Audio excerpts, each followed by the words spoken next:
do Cordeiro e os 144 mil. O sangue do Cordeiro e os 144 mil é o título da mensagem desta manhã.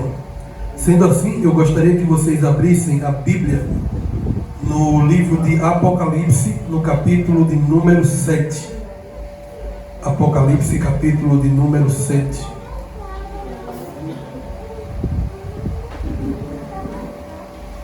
Ontem eu falei para nossos irmãos, que nesse período da Páscoa nós não celebramos um cordeiro nem um chocolate. Nesse período da Páscoa nós temos a perspectiva de nos lembrarmos o que Jesus fez por nós, lembrarmos da libertação do povo de Deus lá no Egito. E quando nos lembramos do que Deus fez no passado, temos a convicção de que Ele fará novamente no futuro. Só que Ele não vai nos libertar do Egito, Ele vai nos libertar do pecado, através do Cordeiro, através do sangue de Cristo. Nessa manhã eu quero estudar com vocês o que está escrito no capítulo de número 7, do capítulo de número 7, a partir do versículo 1. A Bíblia diz assim: depois disto, vi 4 anjos em pé, nos 4 cantos da terra, conservando seguro os 4 ventos da terra, para que nenhum vento soprasse sobre a terra, nem sobre o mar, nem sobre árvore alguma. Vi outro anjo que subia do nascente do sol, tendo o selo do Deus vivo, e clamou em grande voz aos 4 anjos, aqueles aos quais fora dado fazer dano à terra e ao mar, dizendo: não danifiqueis nem a terra, nem o mar, nem as árvores, até selarmos na fronte os servos do nosso Deus. Então ouvi o número dos que foram selados, que era 144 de todas as tribos dos filhos de Israel. Verso de número 9, pule para o verso 9. Depois destas coisas, vi, e eis grande multidão, que ninguém podia enumerar, de todas as nações, tribos, povos e línguas, em pé, diante do trono e diante do Cordeiro, vestidos de vestiduras brancas, com palmas nas mãos, e clamavam em grande voz, dizendo: ao nosso Deus, que se assenta no trono, e ao Cordeiro pertence a salvação.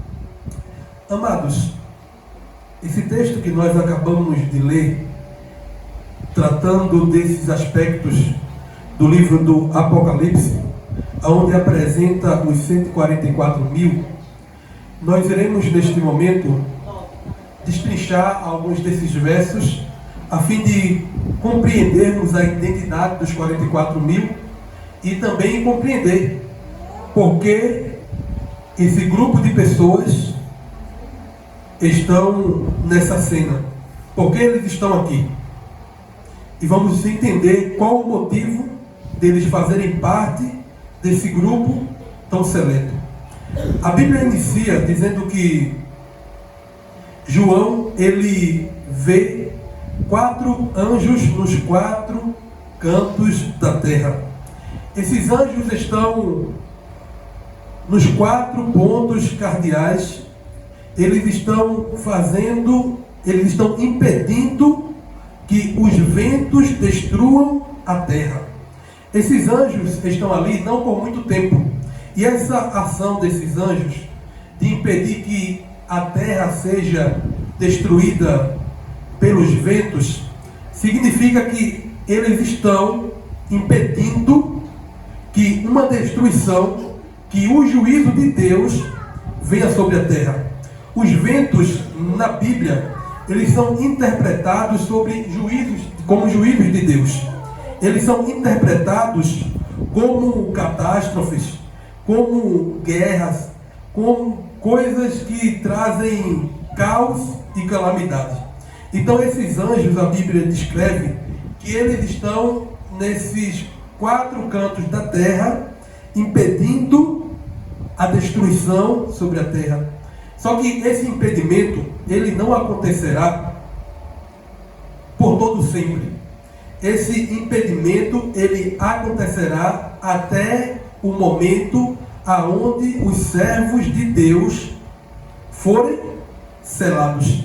Quando o selamento do povo de Deus terminar, os anjos vão sair, vão deixar essa obra impeditiva e a terra vai passar por um momento de caos. A terra vai passar por um momento de turbulência e os juízos de Deus irão cair sobre a terra. Meus amados irmãos, a Bíblia fala que o anjo, ele saiu para selar o povo de Deus. É interessante que a Bíblia fala que não danifiqueis a terra, até selarmos os servos do Deus Altíssimo, até selarmos os servos de Deus. O selo de Deus, na Bíblia, ele é biblicamente interpretado como sendo o 4º mandamento da lei de Deus. Esse é o selo visível de Deus, que está lá, por exemplo, em Ezequiel, capítulo de número 20 e verso 20, que diz que Deus, ele marcou o seu povo. Vamos abrir lá em Ezequiel.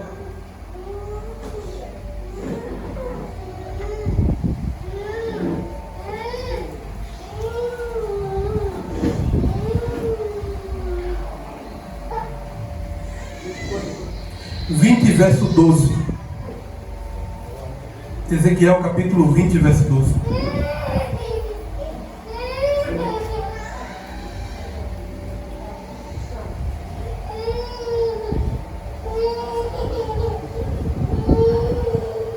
Quem achou diz amém. Ezequiel 20, verso 12 diz assim: também lhes dei os meus sábados, para servirem de sinal entre mim e eles, para que soubessem que eu sou o Senhor que os santifica. Ezequiel capítulo 20, verso 12, fala claramente que o sábado era um sinal entre Deus e o seu povo. O povo de Deus, no Antigo Testamento, eles eram identificados pela guarda do sábado. Aonde eles chegassem e fossem identificados como guardadores do sábado, as pessoas iriam entender que eles pertenciam a Deus. O sábado era um sinal visível e um sinal de pertencimento. Só que alguns estudiosos que não são adventistas do 7º dia, quando nós falamos que o sábado é um sinal de Deus, eles dizem que o sábado de fato é um sinal de Deus para o Antigo Testamento. No Novo Testamento, Deus já tem um outro sinal. Eu quero ler com vocês o que está escrito em Efésios capítulo de número 5.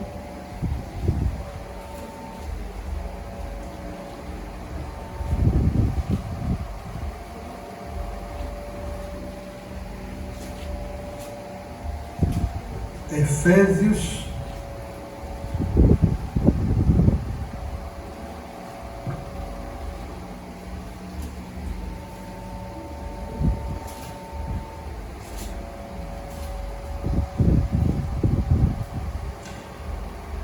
Efésios capítulo 1, verso de número 13.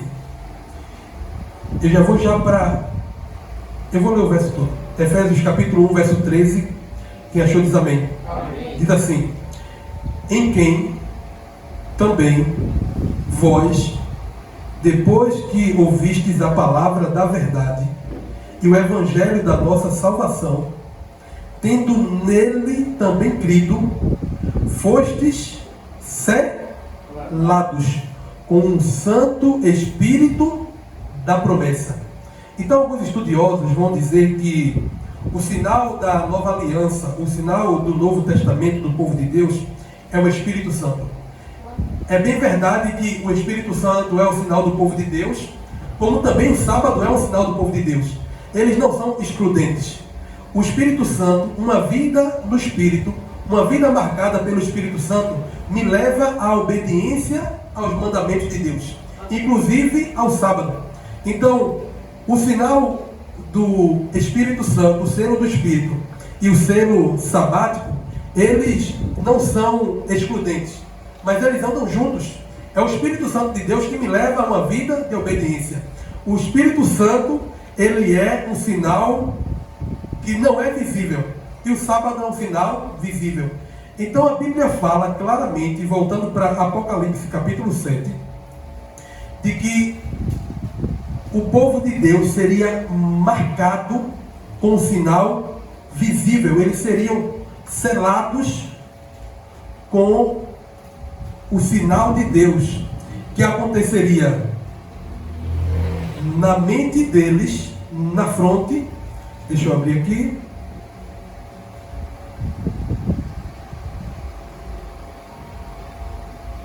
Eles seriam selados na fronte.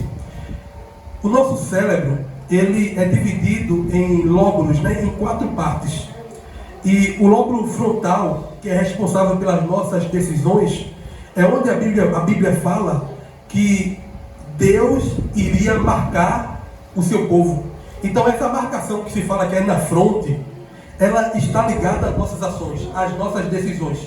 Então quando eu sou marcado por Deus, quando eu sou selado por Deus, esse selo me leva a uma decisão de guardar os mandamentos de Deus, de ser obediente aos mandamentos de Deus.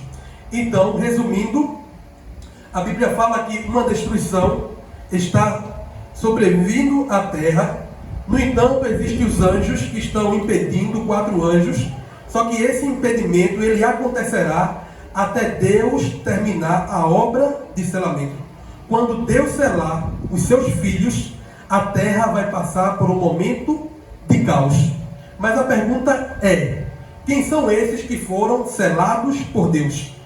O apóstolo João, ele ouve um número, e a Bíblia fala que esse número é de 144 mil. Preste bem atenção nesse detalhe. João, ele ouve, ele não vê o número, ele ouve este número que é dito para ele. 144 mil foram aquelas pessoas seladas. Depois a visão continua e o anjo começa a dizer da onde essas pessoas, quem são essas pessoas que foram seladas. E ele começa a dizer, falar sobre as tribos de Israel. E ele diz que 12 mil de cada tribo de Israel. É interessante a gente notar que essas tribos de Israel, elas não existem mais. E quando João teve a visão, elas também já não existiam. E aqui no livro de Apocalipse, é o único momento aonde essa visão é dada de maneira não ortodoxa. Ou seja, nas outras listas é apresentada a nacionalidade, é apresentada os filhos de Israel de uma maneira.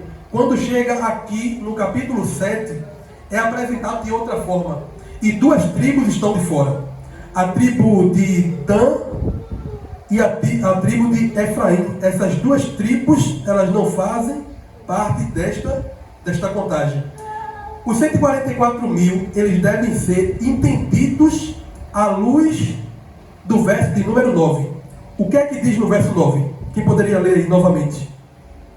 Depois dessas coisas vi, e eis grande multidão que ninguém podia contar, de todas as nações, tribos, povos e línguas, em pé diante do trono e diante do Cordeiro, vestido de vestiduras brancas, com palma nas mãos.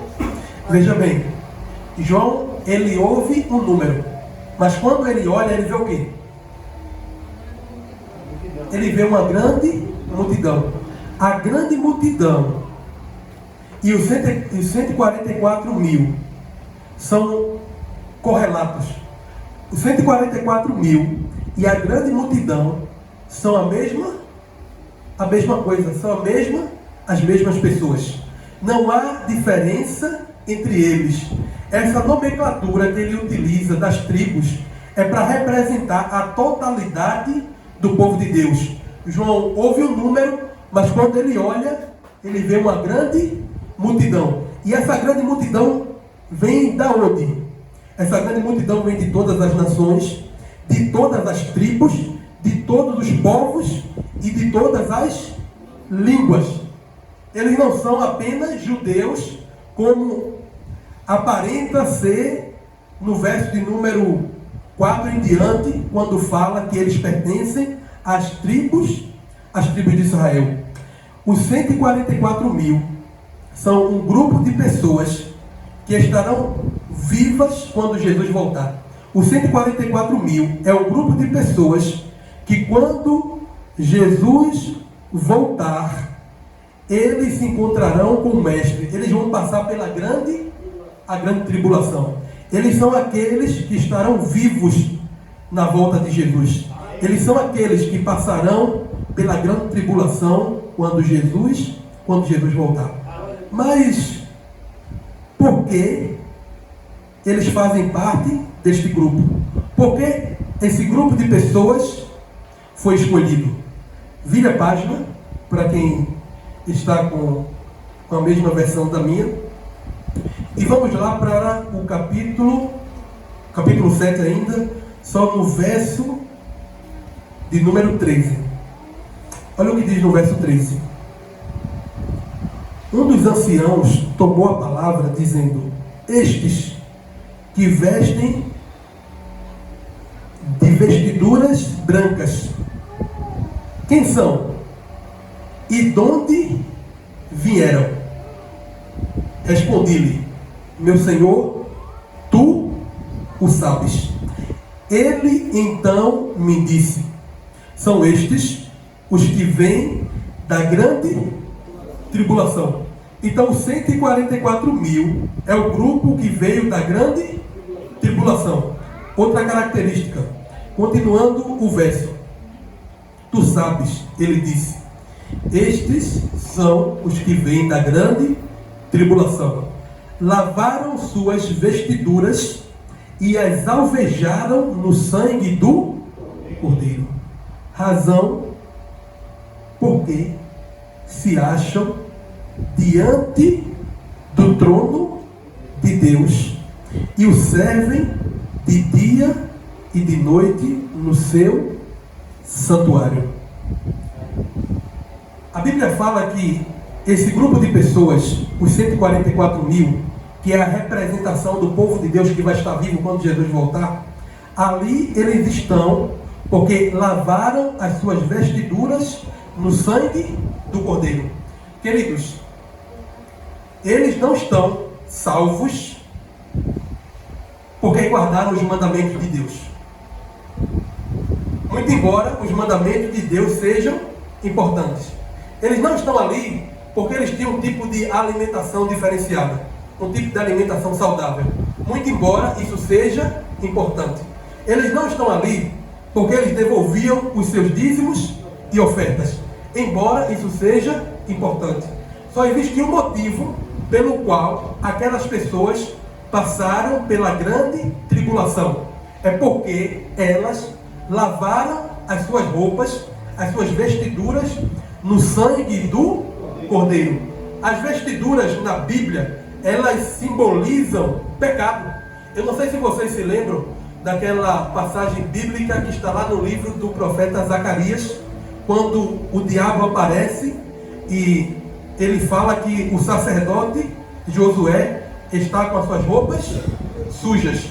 E o Senhor vai e diz: eu vou trocar as tuas roupas por vestiduras limpas. A limpeza da roupa, a limpeza das vestiduras significa salvação, significa justificação.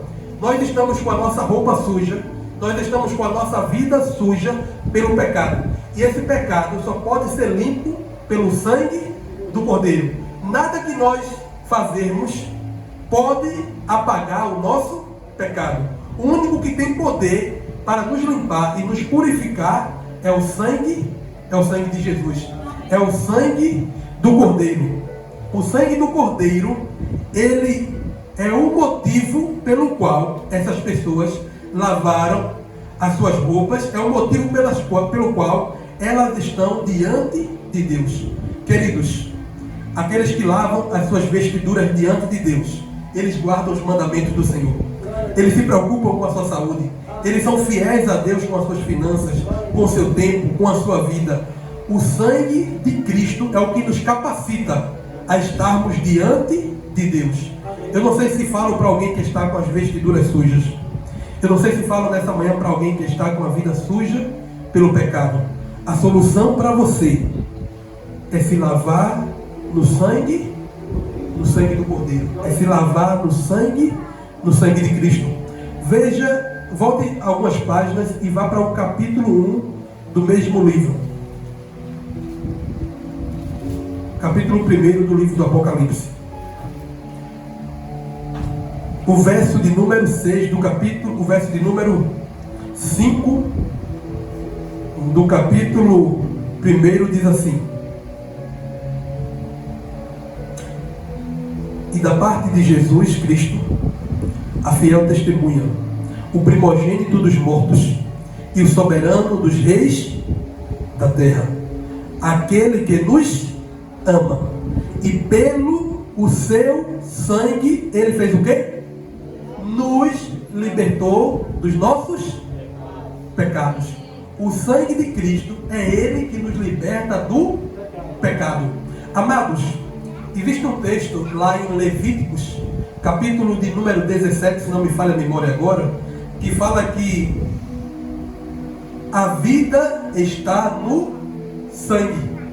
Quando a Bíblia fala do sangue de Cristo, do sangue do Cordeiro, ele está falando da vida de Deus. Ele está falando da vida de Cristo. É a vida de Jesus que nos liberta do pecado. É a vida de Jesus que nos capacita naquele grande dia estarmos diante de Deus. Não é a tua vida, não é o que você faz ou o que você deixa de fazer, mas é a vida de Jesus. E se nós imitarmos esta vida de Cristo, isso mostra que o sangue dele, que a vida dele nos liberta do pecado, que a vida dele nos purifica, a vida dele nos limpa. Abra sua Bíblia, por exemplo, em Apocalipse ainda, no capítulo 12. Isso que nós estamos fazendo é analisando esta palavra à vista do contexto imediato dela. Analisando como ela se comporta dentro do livro do Apocalipse. Capítulo de número 12.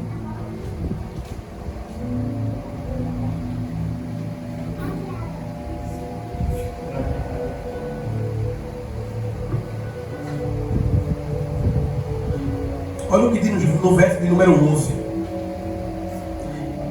Eles, pois, o venceram por causa da sua vida, por causa que eles guardavam os mandamentos. Está como aí? Está como na sua Bíblia? Eles, pois, o venceram por causa do sangue do Cordeiro. É o sangue de Cristo que nos dá a vitória. É a vida de Cristo que nos faz vitoriosos. A Bíblia está falando aqui do grande conflito entre esses dois poderes, o poder celestial e o poder das trevas. E a Bíblia demonstra Cristo e o seu povo vencendo. E o povo só vence por causa de Cristo. Nós não vencemos o pecado com as nossas próprias forças. Sabe por que muitos de nós ainda continuamos caindo? É porque a gente quer lutar contra o pecado sozinho. A gente quer lutar contra a nossa própria natureza sozinho. E por isso nós nos tornamos derrotados. Mas quando nós nos utilizamos do sangue de Cristo, do sangue do Cordeiro, amados, aí não tem nada que nos segure. Aí não tem nada que nos faça sair derrotados. Com o sangue de Cristo, nós somos vencedores. Pare de lutar sozinho contra os seus pecados. Comece a lutar com o sangue de Cristo. Comece a lutar com Cristo ao seu lado. Os 144 mil, eles são caracterizados pelo grupo de pessoas que se tornaram 144 mil, vieram da grande tribulação e estão diante de Deus. Eles foram salvos por causa de Cristo e não por causa deles. Existe uma teologia conhecida de algumas pessoas que ela é chamada de teologia da última geração. Professor, pastor Paulo, o que é que essa teologia significa? O que é que ela ensina? Essa teologia da última geração, os que são adeptos a ela dizem: um pouco antes da volta de Jesus, as pessoas vão viver sem pecado. Ninguém vai pecar mais. E elas dizem que elas não têm mais pecado. Só que o próprio apóstolo São João diz o quê? Aquele que diz que não tem pecado é o quê? É mentiroso. Os que são adeptos à teologia da última geração, eles são mentirosos. Porque quem diz que não tem pecado é mentiroso. Jesus Cristo vai nos lavar de quê? Dos nossos pecados. Só que esse grupo de pessoas diz que Jesus não vai lavar eles, porque eles se lavaram sozinhos. Eles venceram o mal sozinhos. Só que a Bíblia mostra, no livro do Apocalipse, que a salvação é pela graça de Deus. A salvação é pela justificação. Os 144 mil, eles não estão ali porque eles não tinham pecado. Eles estão ali porque os pecados deles foram perdoados por Deus. Os pecados dessas pessoas foi purificado por Jesus. Falando ainda desse grupo que é marcado pelo sangue do Cordeiro, eu quero ler com vocês o que está escrito no capítulo 14 agora. Ainda falando dos 144 mil. Eu quero mostrar para vocês que os 144 mil, de fato, é o grupo daquelas pessoas que estarão salvas quando Jesus voltar. Aqui representando aqueles que vão estar vivos na volta de Jesus. Preste atenção nos detalhes da leitura. Verso de número 1. Olhei e eis o Cordeiro em pé sobre o monte, Apocalipse 14. Verso 1. Quem achou diz amém. Amém. Olhei e eis o Cordeiro em pé. Quem está em pé? Sobre o monte Sião, e com ele 144 mil, tendo na fronte escrito o seu nome e o nome do seu Pai. Ouvi do céu como voz de muitas águas, como voz de grande trovão. Também a voz que ouvi era como de arpistas, quando tangem a sua harpa. Entoavam novo cântico diante do trono, diante dos 4 seres viventes e diante dos anciãos. E ninguém pôde aprender o cântico, senão os 144 mil que foram comprados da terra. Dá uma pausa aí, passa a página, vai para o capítulo 15 agora. Capítulo 15, verso 2. Eu pedi para você prestar atenção nos detalhes da leitura. Verso 2 do capítulo 15, olha o que diz. Vi com que um mar de vidro mesclado de fogo, e os vencedores da besta, da sua imagem e do seu número, do seu nome, que se achavam em pé no mar de vidro, tendo harpas de Deus, e entoavam o cântico de Moisés, servo de Deus, e o cântico do Cordeiro. Vocês percebem que esse verso de número 2 e essa parte do verso de número 3 que a gente leu está ligado ao capítulo 14 os versos que nós lemos também. Por exemplo, no capítulo 14, o cordeiro está em pé. O cordeiro está onde? No Monte Sião. O Monte Sião, ela é uma ilustração, é um símbolo da presença de Deus. É um símbolo do trono de Deus. É o Monte Sião. No capítulo 15, nós não temos o Monte Sião. Nós temos o mar de vidro mesclado com fogo. Depois, com o tempo, se você chegar em casa e abrir o capítulo 5 do Apocalipse, vocês vão ver que o trono de Deus, esse mar de vidro está lá, mesclado com fogo, diante do trono de Deus. E aqui fala que está em pé quem? Os vencedores da besta. Quando a gente vai para o capítulo 14, quem é que está em pé? Junto com o cordeiro. São os 144 mil.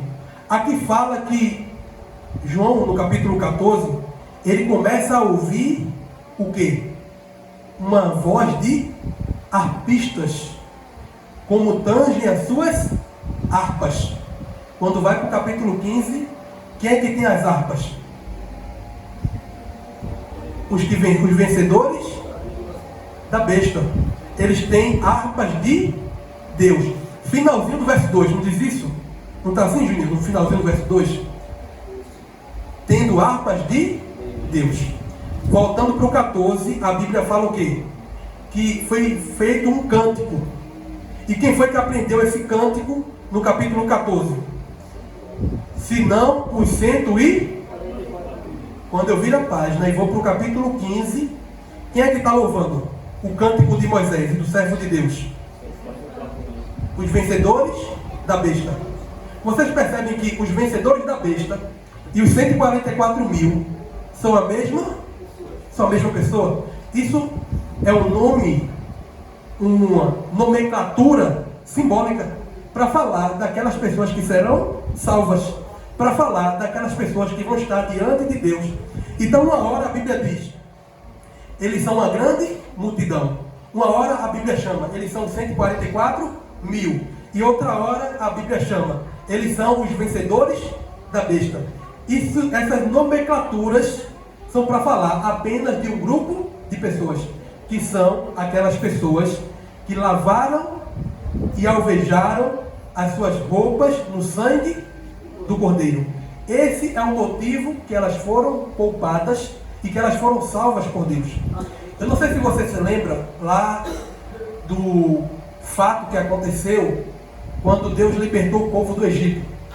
Na última praga que o anjo iria passar para ceifar a vida dos primogênitos, o que é que Deus fala para o seu povo?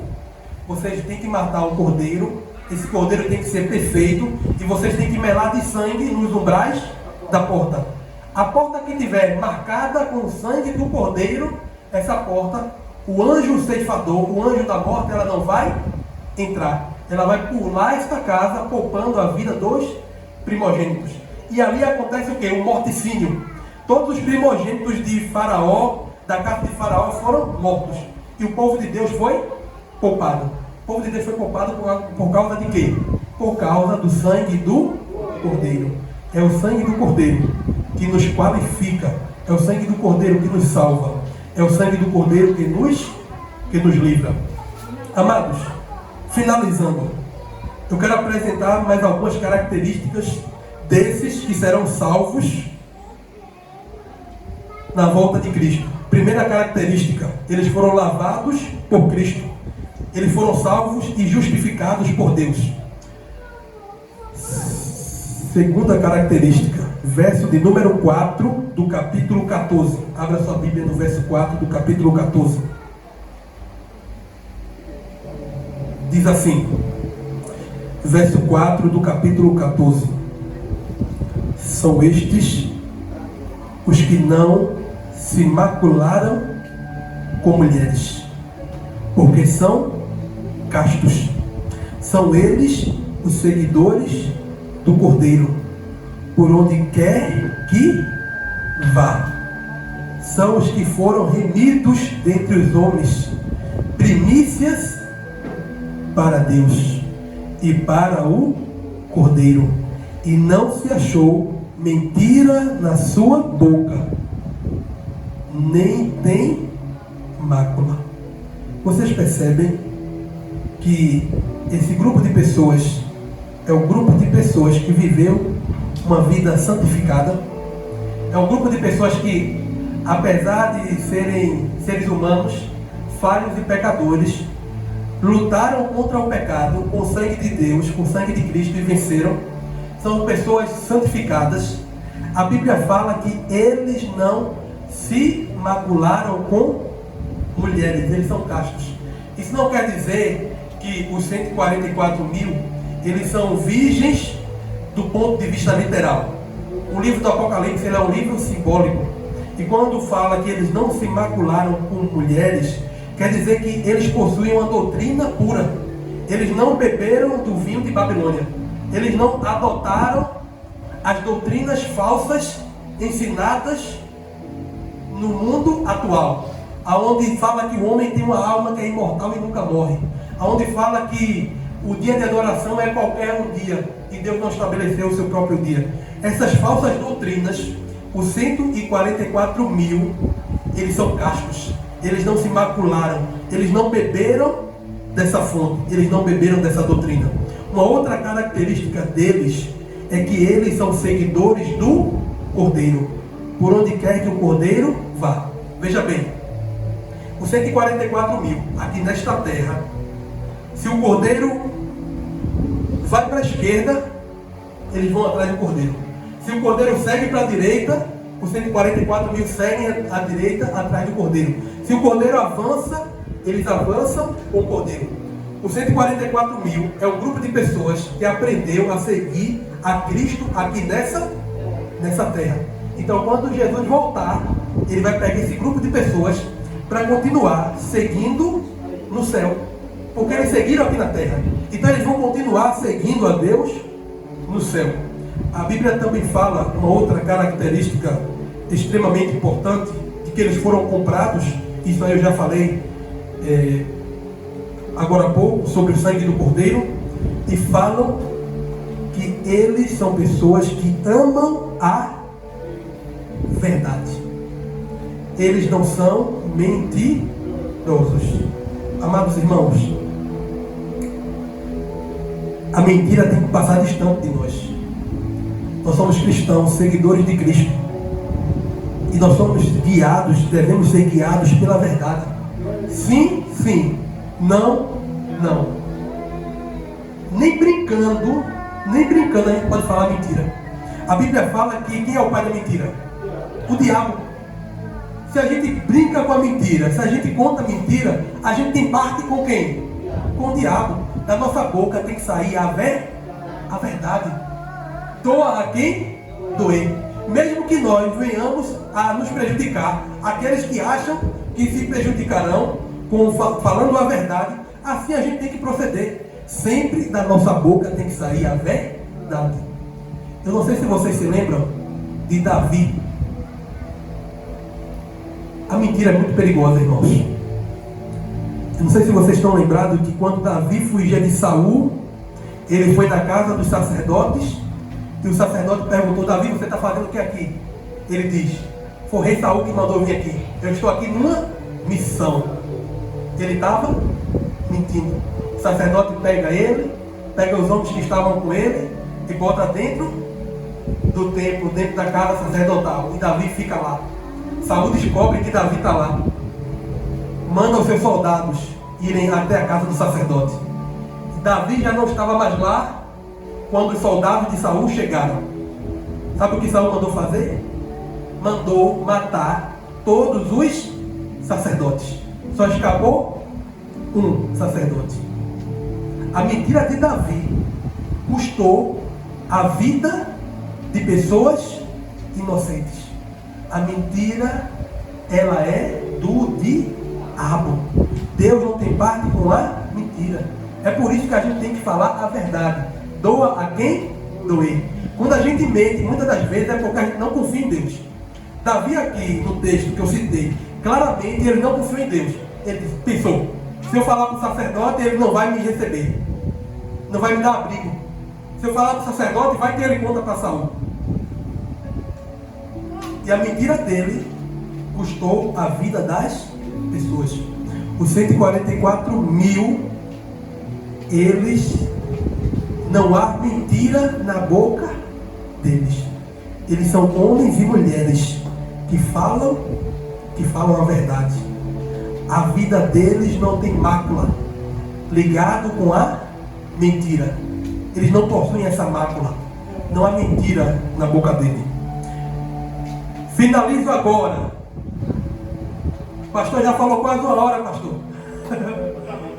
Finalizo agora, verso 7 de novo. Mais uma característica desse povo. Eu vim de casa para falar 20 minutos. Mas eu vi que vocês estão prestando tanta atenção que eu fui me empolgando e fui aprofundando o meu ensinamento. Mas eu ia dar um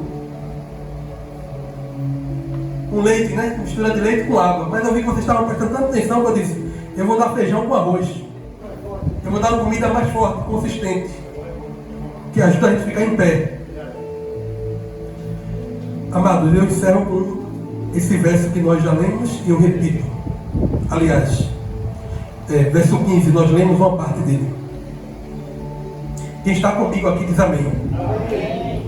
Razão porque se acham diante do trono de Deus e o servem de dia e de noite no seu santuário. E aquele que se assenta no trono estenderá sobre eles o seu tabernáculo. Jamais terão fome, nunca mais terão sede. Não cairá sobre eles o sol, nem ardor algum, pois o cordeiro que se encontra no meio do trono os apacentará e os guiará para as fontes da água da vida. E Deus lhes enxugará dos olhos toda lágrima. Amados, vale a pena ser fiel a Deus. Vale a pena servir ao Cordeiro. O Cordeiro promete para aqueles que são fiéis, que não vão ter mais fome, não vão ter mais sede, não vão receber o ardor algum, não vão ter doença, não vai cair sobre ele o sol, e eles serão guiados e apacentados até a água da vida. Deixa eu dizer uma coisa para você. Jesus Cristo prometeu vida eterna. E nós somos tolos quando trocamos a vida eterna por aquilo que é passageiro. Nós somos sem noção quando trocamos aquilo que é eterno, que Jesus prometeu. Eu vou te levar, eu vou te conduzir até a água da vida. Quando eu troco aquilo que é eterno por aquilo que é passageiro, por aquilo que é momentâneo, por aquilo que é transitório, eu sou tolo. Eu me pergunto como eu posso trocar o que é eterno, como eu posso trocar as promessas de Deus por minutos de prazer, que logo em seguida são tomados pelo vazio. Meus amados, Jesus tem o que é eterno para você. Não troque o que é eterno pelo que é passageiro. E Jesus diz: os 144 mil eles me servem de dia e de noite. Sabe por que eles servem a Deus lá no céu? Porque eles começaram a servir aqui nesta terra, servindo de dia e de noite. Todos nós somos chamados para ser servos de Deus, de dia e de noite, adorando o Senhor, servindo a Deus. Mas tem gente que vem para a igreja e já vem contando as horas para o culto terminar. E tem gente que nem para a igreja vem. Ou tem gente que vem e às vezes nem entra, fica na porta. Quando eu estou na igreja, que eu vejo os irmãos na porta, às vezes eu me pergunto: meu Deus, o que é que passa na vida dessa pessoa? Se for bater na porta, do lado de fora, batendo papo, conversando, eu fico em casa, fazer o que na igreja? Não é, irmã Jerusalém, fazer o quê? Eu fico me perguntando: rapaz, está gastando tempo na porta da igreja, perdeu a bênção. Melhor se não tivesse vindo. Amados, eles servem o Cordeiro de dia e de noite no seu santuário. Porque eles começaram a servir a Deus aqui nesta terra. Jadson, eu me direciono a você nesse momento. Os 144 mil, eles servem a Deus, são salvos. Eles são lavados no sangue do Cordeiro. E Jesus te chamou para fazer parte do grupo de salvos. Jesus chamou todos nós.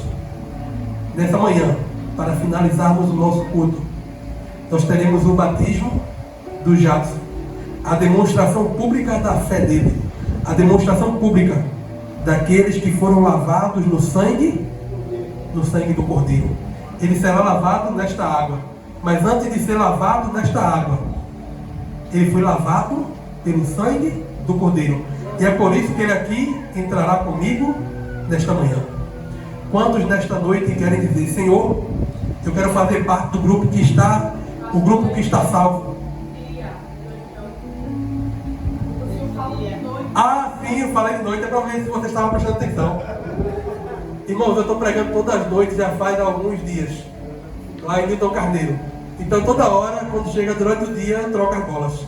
Daqui a pouco, quando eu sair daqui, eu vou passar em casa e vou pregar lá em Novo Horizonte.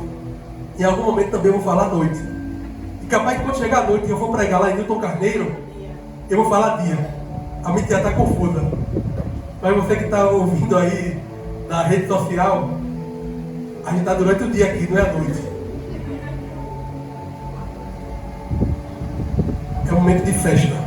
Festa aqui na terra e festa no céu. Quantos nesta manhã querem dizer: Senhor, eu quero fazer parte do grupo que segue a Cristo de dia e de noite. Eu quero fazer parte do grupo que serve ao Senhor de dia e de noite. Eu quero fazer parte daquele grupo que anseia e espera por aquilo que é eterno. Quantos querem dizer isso para Deus? Que Jesus nos abençoe nesta manhã. O irmão Jailson, ele vai apresentar mais um louvor. Tem mais um louvor aí pronto? Sempre está preparado. O irmão Jailson vai apresentar mais um louvor. Enquanto isso, eu e o Jackson vamos nos preparar para o batismo.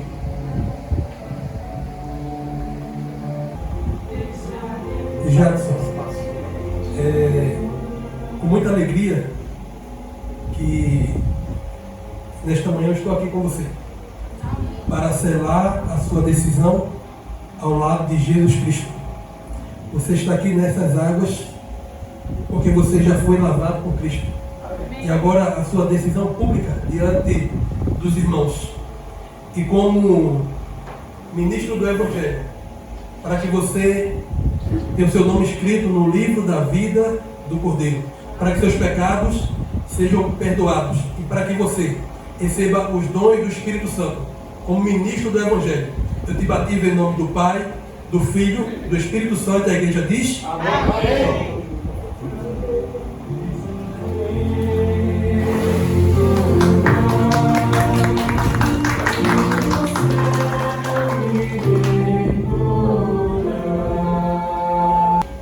Fazendo uma oração. Eu quero fazer uma oração por aqueles que já foram batizados e quero orar também por aqueles que ainda não passaram por este momento, mas têm um desejo de um dia estar aqui também selando a sua vida com Cristo através do batismo. Posso orar com vocês? Se levantem, por gentileza.